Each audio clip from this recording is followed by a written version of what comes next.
now, Mike's thoughts. I'll say it once. I'll say it 100 times. Hell, I'll say it till I'm blue in the face. NFL should have a hiring freeze. Once the NFL playoffs start, once Week 18 is finalized, over, finito, done, adios amigos, there should be a hiring freeze. No movements, no hiring until after the Super Bowl. Same with the NCAA. There should be no transfer portal, no nothing until the season is officially over. Why?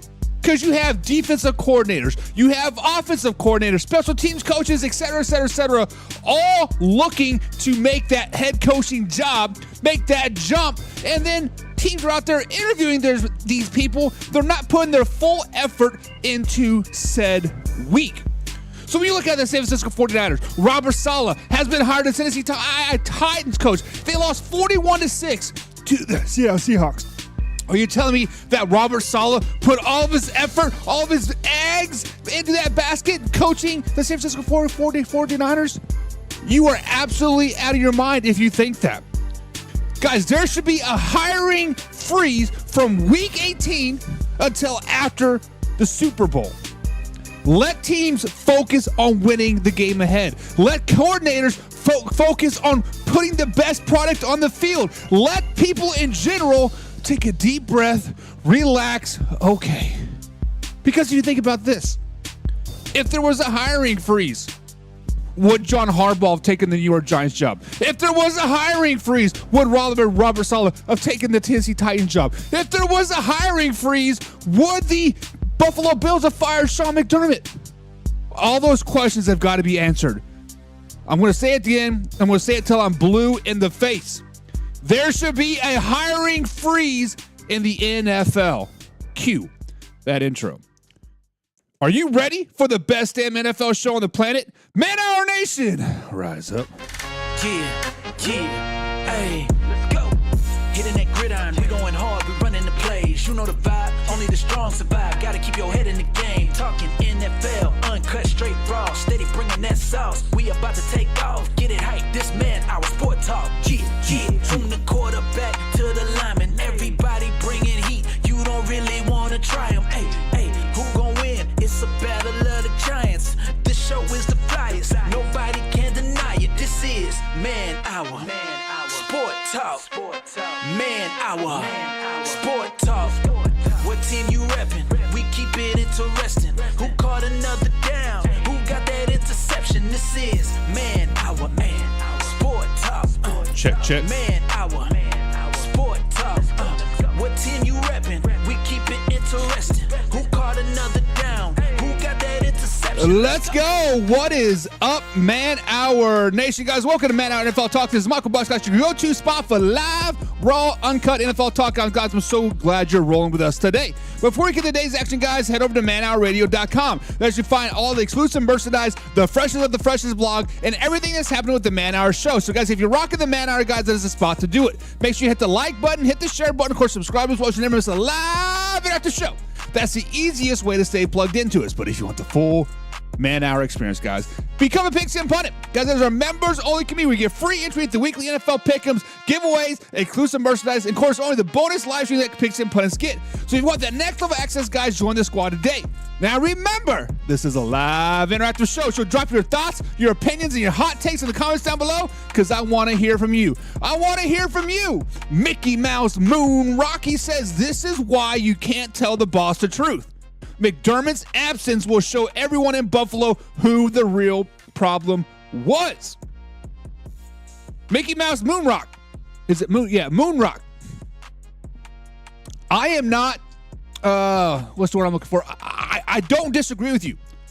I do think that Sean McDermott was potentially not the issue in Buffalo. I also can think about that Sean McDermott might be a part of the issue in Buffalo. I think a lot to me ultimately falls on Joe Brady at the end of the day, because I think Joe Brady was ultimately the issue in Buffalo, but only time will tell. But you are absolutely correct. If we had a hiring freeze, everybody could take a deep breath, because teams like the Pittsburgh Steelers, teams like the Buffalo Bills. Hell, team like the Atlanta Falcons, they had to fire their coaches so prematurely to get into this hiring cycle to get the guy that now we're like, oh shit, what do we do?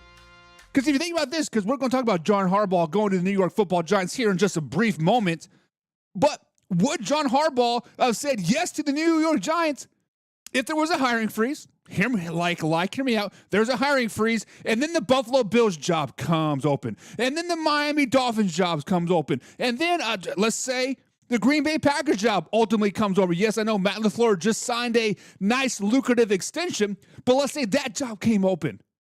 Would John Harbaugh have jumped the New York Giants ship? Because obviously he wants to coach. Obviously he wants to prove the haters wrong. Obviously he wants to be like, you know what? I am the man, the myth, the legend. But man, Buffalo looks pretty nice. A Super Bowl ready team. All it needs is a coach that can't get the job done. The Giants are, let's just be real, the Giants are a really, really good team. They arguably have one of the best front sevens in the NFL. They have a very young rising star in Jackson Dart. They have Cam Skabodo that could arguably be a top 10 running back in the NFL. But they got a lot of building blocks to go. They got a lot of teeth to cut before they're ready to be cut from the same cloth like the New England Patriots, like the Buffalo Bills, like the Kansas City Chiefs. My Kansas City Chiefs right there, baby. Right there, guys. So, guys, we are in the new studio. We're still working on the decor, working on the camera angles. But, guys, welcome to Man Hour Studio C. And we got to welcome my man's Bruins Prod in the chat as well. He says Drake May is winning the Super Bowl. Bruins Prod, I have to give your boys some credit. I have to give the New England Patriots their props. Because let's just be flat out honest about this. The New England Patriots went and they punched, that's right, they punched the Houston Texans in the mouth over and over and over again. The one thing that gets slept on a lot, I'm talking like a lot, is that a New England Patriots defense. I did not realize that their defense was so damn good. Now, I know they were ranked like the top 5 statistically in the NFL. I understand that they did their thing all year long against inferior competition. Let's call a spade. But you know what? That defense is the real deal. And when you have a running game like the New England Patriots have right now, when you have a defense like the New England Patriots have right now, and when you have a quarterback that is game managing, not sucking, not turning the ball over like he is right now, it's a very, very real possibility. Not only do they go to the Super Bowl, but they win the Super Bowl. But let's pump the brakes a little bit. Because you got the Denver Broncos. Yes, Bo Nix is out with a broken ankle. Yes, they have a backup quarterback that has not taken a snap all season long. Yes, they are them. But the Denver Broncos defense is, they're not bad. We're going to talk a lot about that this week. We got Wednesday. When we got Thursday this week, we're going to dive into it. Matter of fact, we're going to dedicate one whole show to your New England Patriots, probably tomorrow. Whole AFC Championship game. We got the Denver Broncos, we got the New England Patriots, but you know what? We're going to slow it down, baby. Art Mino. Matter of fact, I don't know your name. But he says, Philippines, Bill Mafia is still sick. Please tell both Brandon Bean and your NFLs there, we dislike Cher, Goodman, refs are disfavoring the Bills versus the Chiefs last year. So basically, this man is from the Philippines. Welcome to Man Hour NFL Talk, man. We are live every Monday through Friday, 7 p.m. East Coast time, right here at youtube.com/Man Hour. And I do have to concur. What this man is talking about, if you guys go over to our Facebook page, facebook.com/Man Hour NFL Talk. We posted the catch that Brandon Cooks made. We posted Brandon Cooks taking 2 steps. We posted Brandon Cooks putting the knee in the turf. And then we posted the Denver Broncos quarterback ripping the ball out of his hand, saying interception. What? We need to slow it down, baby. Because when you catch the ball, you put 2 feet down, you put the knee down, and somebody touches you, you are down by contact. You are down by contact. And you know what, Philippines, man? What is your name? Art? You're absolutely right. That was a catch. That was a possession catch, and that was down by contact. The Buffalo Bills got screwed. Hell, I posted a clip with Xavier Worthy from last year and Brandon Cooks this year. Both 50-50 balls. One was a catch for the Kansas City Chiefs.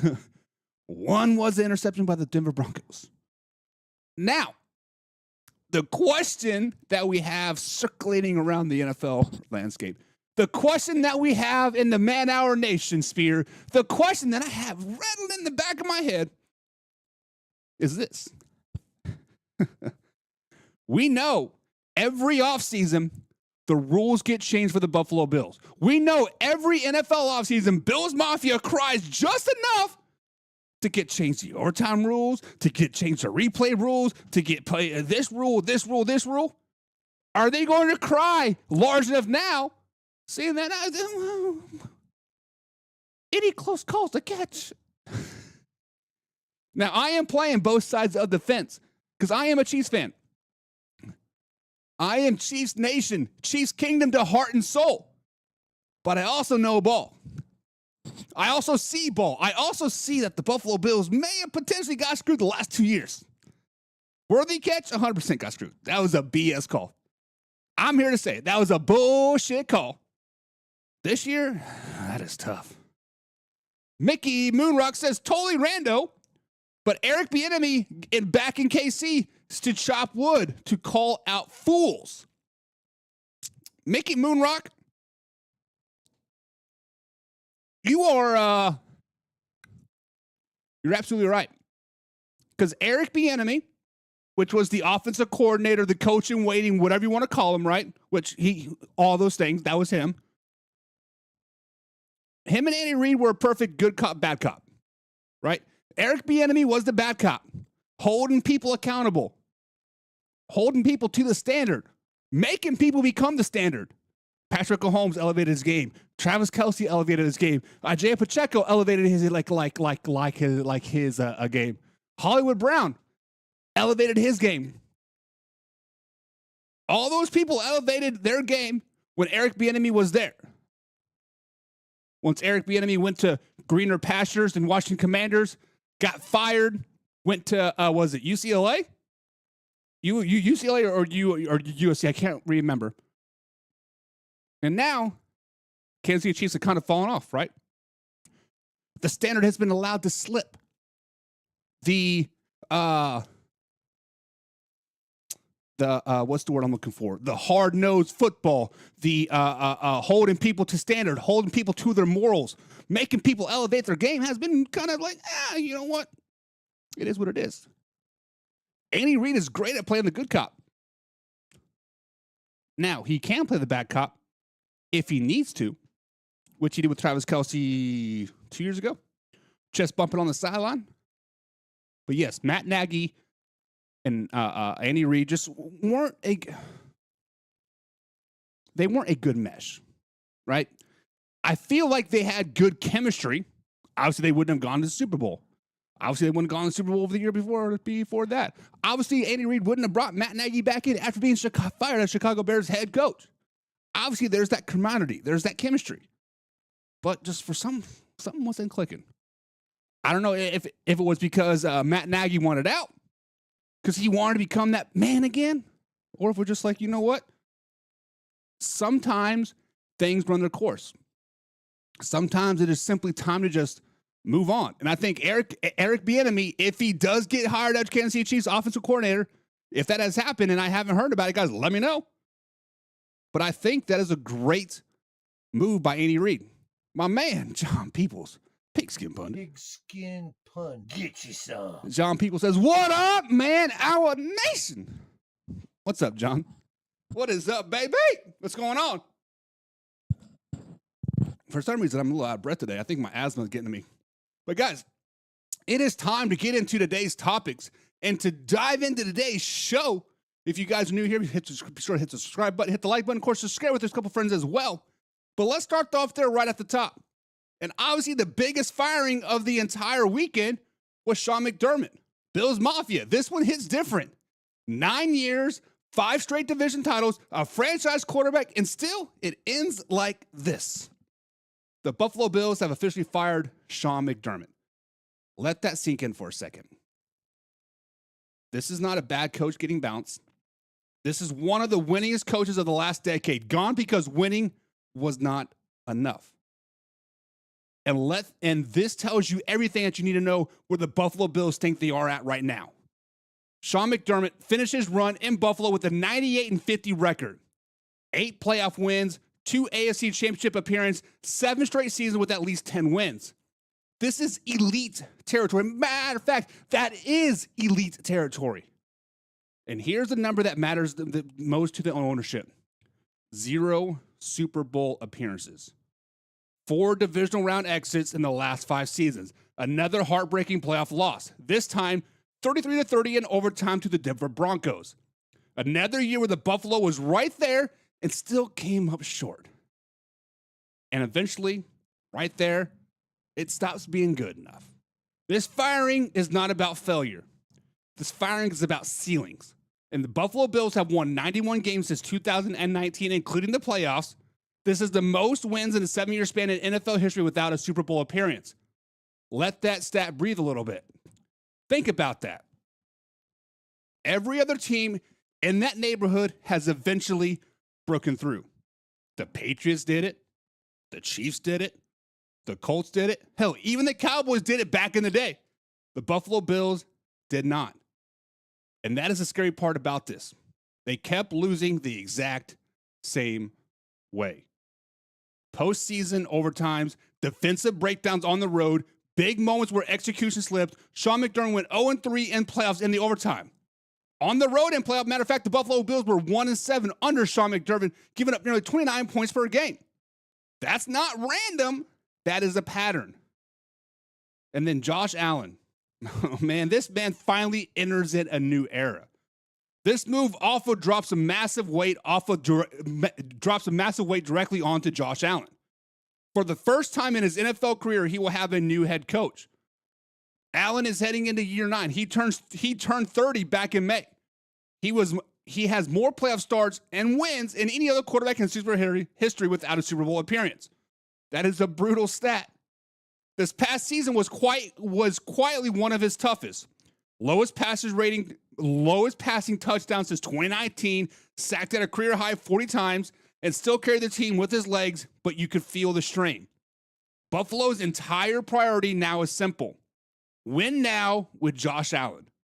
Not stabilize it, not compete, simply win. And now Brandon Beane takes control. Because this is where things get really interesting in my head. The Buffalo Bills did not just fire Sean McDermott, they promoted Brandon Beane to president of football operations while keeping him as general manager. This is a power move. Brandon Beane now oversees football-related roster coaching hires, vision directly. Matter of fact, he sees all of it. The Buffalo Bills is now Brandon Beane. And now with the new stadium coming next season, ownership wants a fresh voice, fresh philosophy, and a staff built specifically on maximizing Josh Allen in January and February. Not culture, not consistency, championships. Now, make no mistake about this, guys. This firing hurt inside the building. Jordan Phillips called it sickening. Daquan Jones made it to him, it made no sense. That tells you Sean McDermott had the locker room, but leadership sometimes making this move that hurts the most because standing in hurt looks more long-term. Guys, here's the truth. Sean McDermott was the perfect coach to rebuild the Buffalo Bills. He changed the culture. He ended the drought. He made the Buffalo Bills relevant again. But he's not the coach to finish a job. Buffalo is not chasing respect anymore. They're chasing rings. And when you have the generational quarterback entering the back half of his prime, you do not wait for a maybe. You swing. This is the biggest gamble Buffalo has made since drafting Josh Allen. And if they nail this hire, it could finally be the move that gets the Bills Mafia to the Super Bowl and winning a Super Bowl. So, Man Hour Nation, let me ask you this question. Did the Buffalo Bills make the right call firing Sean McDermott, or did they just fire the best coach that they've ever had? Guys, let's get into the comments and discuss your thoughts. Subscribe, hit the like button, and remember, we are live Monday through Friday, 7 p.m. East Coast time right here, youtube.com/man-hour. Now, this is a live, interactive show, guys, so drop your takes, drop your thoughts, drop your comments down below. But let's move on to segment number 2. Because this one is sickening. This one sucks. This is the kind of win that feels like great on the scoreboard, but awful in the locker room. Guys, the Seattle Seahawks just demolished, flat out embarrassed the San Francisco 49ers 41-6. But they paid the massive price. They paid the ultimate price because Zach Charbonnet is done for the season. He is out. No NFC Championship game, no Super Bowl, hell, no, not even a Pro Bowl. And this injury changes everything about the Seattle has to survive the rest of the playoff run. Simply, guys, what happened? Zach Charbonnet suffered a torn ACL in the second quarter of the blowout win. Head coach Mike Macdonald confirmed it is a significant knee injury that Charbonnet will need surgery. His season is over. His playoff run is over. His Super Bowl run is over. Mike Macdonald, guys, said it best. He said, this one hurts. This one hurts the heart really, really bad. Charbonnet is just not another running back in his offense. He was the leading touchdown scorer on the team. 12 touchdowns in total. Short yardage hammer, red zone finisher, tone setter. And all that, gone at a blink of an eye. Guys, this Seahawks offense was built on balance. Kenneth Walker III and Zach Charbonnet were the definition of a two-headed monster, a definition of 1-2 punch, different styles, same violence, same efficiency. Charbonnet was the guy you trusted near the goal line, the guy who punished the defense late, the guy who let Seattle control the tempo and keep pressure off the quarterback. Now that safety net is gone. Now, don't get it wrong. Seattle can still run the ball, but the margin of error just got a hell of a lot thinner. Kenneth Walker III has entered center stage. If there's a center lining to all of this, this is it. Kenneth Walker III looked like a superstar the moment Zach Charbonnet went down. Walker finished with 116 yards and 3 touchdowns. He reminded everyone why he rushed for over 1,000 yards during the regular season and why Seattle trusts him when the game matters the most. Now, this is his backfield. No committee, no sharing, no easing in.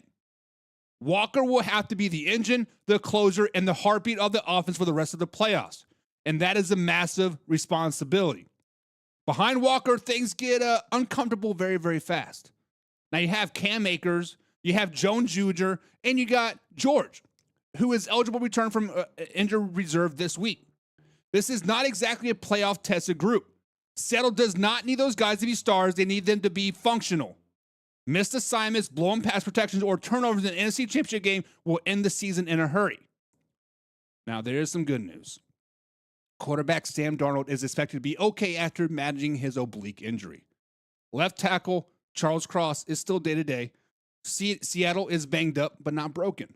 The problem is that the playoff football does not care about pain management. It exposes weaknesses. Now, when you look to the head of the NFC Championship game, guys, the Seahawks now head into this game against the LA Rams with one of the most reliable offensive weapons. That means play calling tightens up, protection schemes matter more, Walker's workload skyrockets, and execution has to be flawless. Seahawks can still win this game, but they no longer have room to absorb mistakes. Guys, Zach Charbonnet's injury is not season-ending for the Seahawks, but it is season-defining. This is the moment where contenders either adapt or break. If Kenneth Walker III stays healthy and Seattle plays clean, disciplined football, they can still and will reach the Super Bowl. If Walker gets worn down and the depth starts to crack under pressure, this ends real fast. The margin is razor thin now. But Man Hour Nation, let me ask you this question. Can the Seahawks still win the Super Bowl without Zach Charbonnet, or is this injury the one that ends their run? Subscribe, hit the like button, guys. Remember, we're live Monday through Friday, 7 p.m. East Coast time, right here, youtube.com/Man Hour. Now, let's get into your comments and discuss your thoughts. Let's move on to the next round of things, guys, because Caleb Williams, you know, the man, the myth, the legend, the man that likes to run back 40-plus yards and throw a game-tying touchdown. Guys, Caleb Williams, it's tough. This is how seasons end sometimes. Not with the blowout, not with the bad roster, not with the talent gap, not with one play, one read, or one miscommunications. And for the Chicago Bears, that moment came in overtime against the LA Rams. 2nd and 8, ball near midfield, clean pocket. Caleb Williams sees a chance to put his team into field goal range and possibly punch the ticket of the NFC Championship game. He takes a shot, and instead of the completion, he turns into a season-ending interception to Cam Curl, jumps the route. A few plays later, the LA Rams walk it off with the field goal, season over. Immediately after the game, the spotlight swings into one name, DJ Moore. Critics point to his route, the pace, the angle, the effort. It looked like he drifted. It looked like he jogged. It looked like the safety read it all the way. But Caleb Williams did not throw his teammates under the bus. He called it what it was, a miscommunication. Williams said he and Moore were not on the same page and admitted those small details do not get ignored. How early can show up in the biggest moments late. And honestly, this answer matters. This is where I love Caleb Williams, and you got to give him a ton of credit. He did not blame. He did not deflect. He did not hide. He owned the moment and immediately turned it into a learning point for himself and the entire offense, the entire franchise. This is a franchise quarterback behavior. Guys, Caleb Williams is the man, the myth, the legend. He talked about timing, alignment, route depth, and how how conversations from week 1 to week 6 have been refreshed because playoff football exposes those things. This is growth, and that is growth. Now, let's be fair. DJ Moore still finished with 5 catches, 52 yards, and a touchdown. He was productive. He was involved. He was not invisible. But optics matter. And when a receiver is not in the locker room post-game or during cleanout day, people are going to talk. Whether it's about effort, angle, or explanations, sometimes was not synced. And in overtime of a playoff game, that is unforgivable. Not selfish, not cautious, not malicious. This is about to shine a light where the Bears' offense still needs to grow. Timing, trust, communication. You cannot have gray areas in January. The good news, the foundation is there. Caleb Williams looks like the guy. The system worked enough to get him there, and is still a talent across the board. And even better news, Rome Odunze confirmed he will not need surgery on his foot. He played through injury all season long and is still tied to the team and league in receiving touchdowns. All that matters moving forward. This interception to end the game or to ultimately lose the game did not expose a broken locker room. It exposes a young offense still learning how to win in the biggest moments. Caleb Williams handled this exactly how you want your franchise quarterback to handle it. Accountability without blame, leadership without finger pointing, and DJ Moore and the receivers need that conversation. They need clarity, they need alignment. But the loss is not a winning, or the loss is not a warning sign. It is a lesson. If the Bears learn it from the right way, this is the kind of pain that fuels a deeper run next season. So, Man Hour Nation, guys, let me ask you this question. Was the interception more on Caleb Williams or DJ Moore?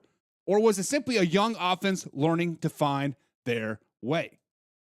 Guys, subscribe, hit the like button, and remember, we are live Monday through Friday at manhourradio.com and, of course, at youtube.com/manhour. Now, this is a live interactive show, so comment down below, and let's get to your thoughts. But let's talk about John Harbaugh. Guys, this feels different. Not hopeful different, not rebuild different, but franchise-altering different. The New York Giants just hired John Harbaugh as their next head coach, and for the first time in a long time, this news actually makes sense. John Harbaugh did not stumble into this job. He wanted it. He said it himself, biggest stage, biggest market, biggest expectations. This is not a coach looking for his last paycheck. This is a Super Bowl winning coach choosing chaos because he believes he can fix it. That matters. Since Tom Coughlin left, the Giants have been stuck in neutral. 1 playoff win since 2015. 4 head coaches, consistent resets, no identity. John Harbaugh walks in knowing exactly what this building represents and exactly what it demands. But let's talk about what the Giants just landed. Guys, John Harbaugh spent 18 years with the Baltimore Ravens.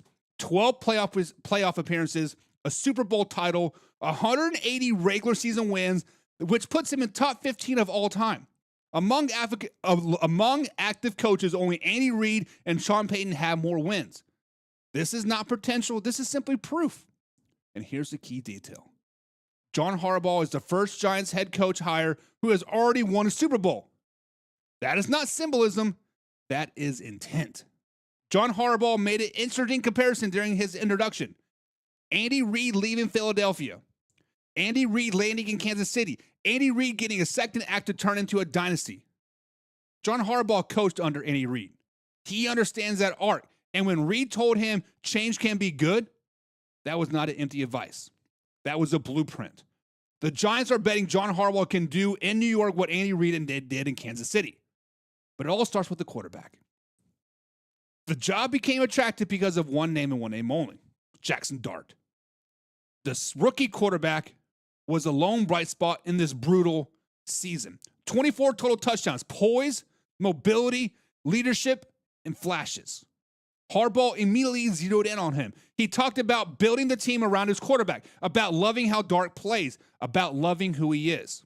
That is vintage John Harbaugh. He did this way before Joe Flacco. Lamar Jackson, 2 quarterbacks in nearly 2 decades. Ability matters. But let's not get this twisted, guys. This is not a teardown. The Giants have real pieces. They have Malik Neighbors on the outside, Andrew Thomas anchoring the line, Brian Burns, Dexter Lawrence, heavy on Thibodeau up front. That is foundation. What they have lacked in alignment, identity, and consistency, they still have those solid pieces. John Harbaugh thrives in this exact environment. Guys, listen to how John Harbaugh talks. Relentless brotherhood. The unwilling to give up. Playing for the guy next to you. That is not coach speak for him. This is how his team actually played for nearly 2 decades. Baltimore was never soft, never undisciplined, never unprepared. This is what the Giants are buying into. Guys, this is the biggest coaching hire that the New York Football Giants have made since Tom Coughlin. Not because John Harbaugh guarantees a Super Bowl, because he guarantees direction. The Giants finally stopped chasing the next young genius and hired a grown-up who actually been through every version of success and failures with a list league offers. If Jackson Dart is a guy, John Harbaugh will maximize him. If the roster has fight in it, Harbaugh will drag it out of him. This is not a rebuild hire. This is a win-now culture reset. So let me ask you guys this question. Did the Giants just make the biggest coaching hire in the NFL this offseason? Or is it still a risky bet in this brutal market? Guys, subscribe, hit the like button, and remember, we are live Monday through Friday, 7 p.m. East Coast time right here at youtube.com/man hour. But guys, it is Tuesday, and that means one thing and one thing only. It's time for Overreaction Tuesday!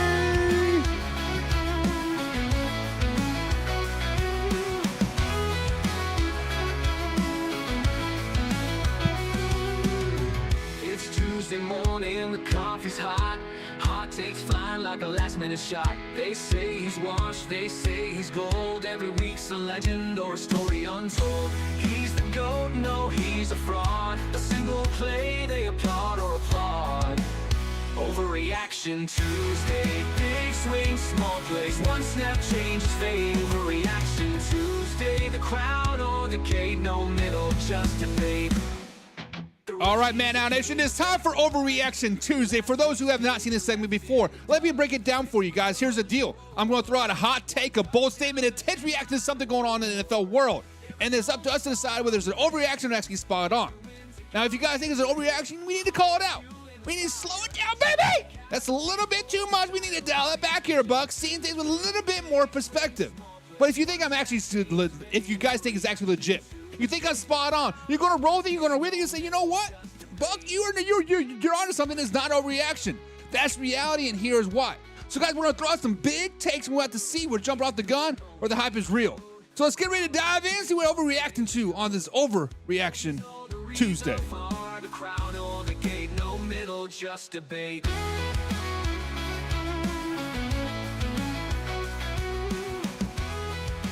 Alrighty, guys, so welcome to Overreaction Tuesday. My name is Michael Buckhuster here. You guys are watching Man Hour NFL Talk or here at youtube.com/Man Hour. Now, I see some people jumping over here on the Facebook page. Guys, come over to YouTube because Facebook chat is not working right now. I need to fix that. We'll get that back working tomorrow.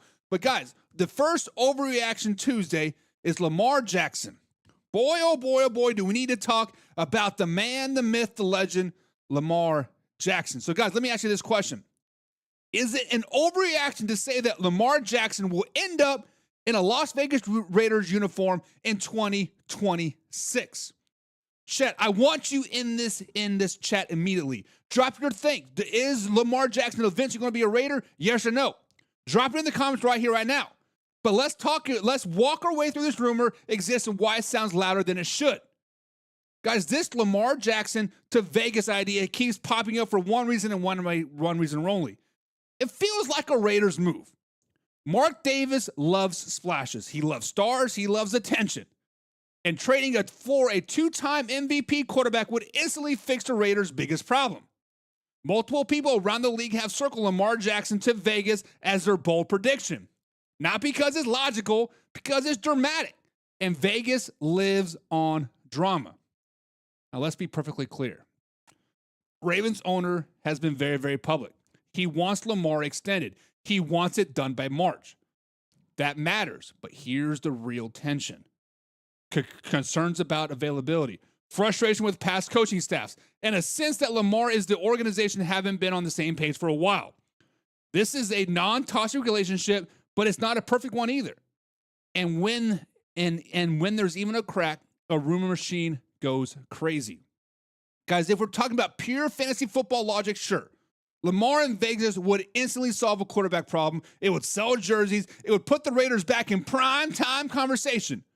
One NFL evaluator even said not everyone in the Raiders building would be on board, but Mark Davis might do it anyways.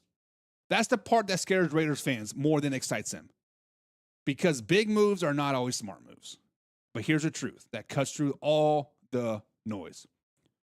Baltimore knows life with Lamar is far better than life without Lamar. They know that replacing a two-time MVP is nearly impossible. That means a massive contract offer is coming. And unless Lamar completely hates the new coaching situation, there is no football reason for Baltimore Ravens to move on from him.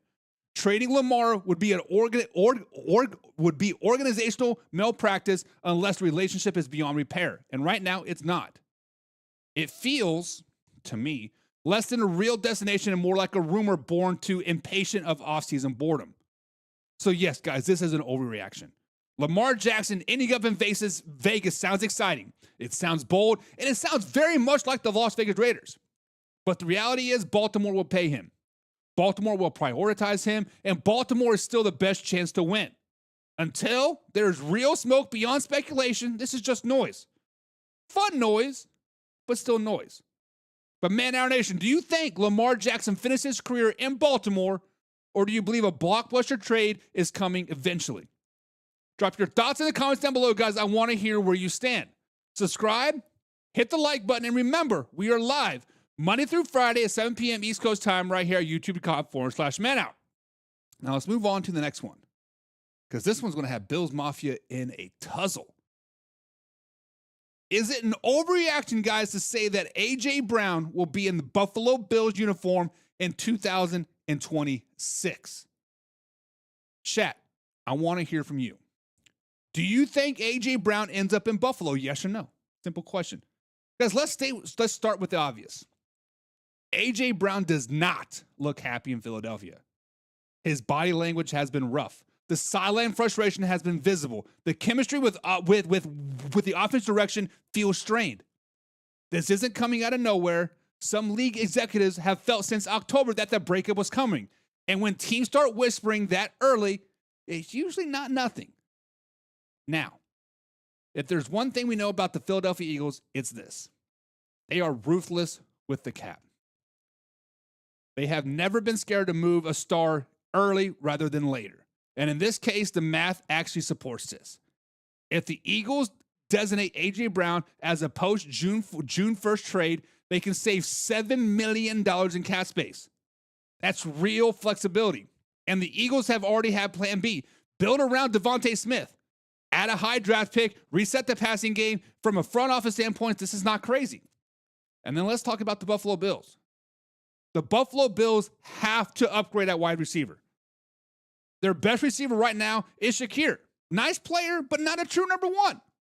A.J. Brown would instantly become the alpha, and he's still young. He's only turning 29 years old this season. He's physical. He's explosive. He's built for cold weather football. And from a Buffalo Bills perspective, this is a win now move. Not a development curve, no guessing. Plug him in and go. One NFL personnel evaluator put it simple. Brown is an immediate upgrade. That's not hype, guys. That is reality. Yes, there are other teams floating around the league that could use A.J. Brown. The Tennessee Titans, the Cleveland Browns, the Las Vegas Raiders, the San Francisco 49ers. All interesting, all logical.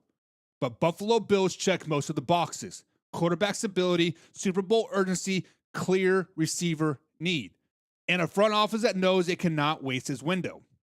If A.J. Brown is moved, Buffalo is not a random guess. It is a calculator run. Guys, simply put, this is not an overreaction. Saying A.J. Brown could be in Buffalo in 2026 is very realistic. The frustration in Philly is real. The Eagles' cap philosophy supports this move, and the Buffalo is desperate for a true number one receiver. This isn't a lock, but it's far from fantasy. If things don't change in Philadelphia fast, this rumor is only going to get louder and louder and louder. But man, our nation, do you think A.J. Brown finishes his prime in Philadelphia, or is the Buffalo Bills the next stop? Drop your thoughts in the comments down below, guys. Subscribe, hit the like button, and remember, we are live Monday through Friday at 7 p.m. East Coast time right here at YouTube.com. What's up, Ron? Now, next up here on Overreaction Tuesday.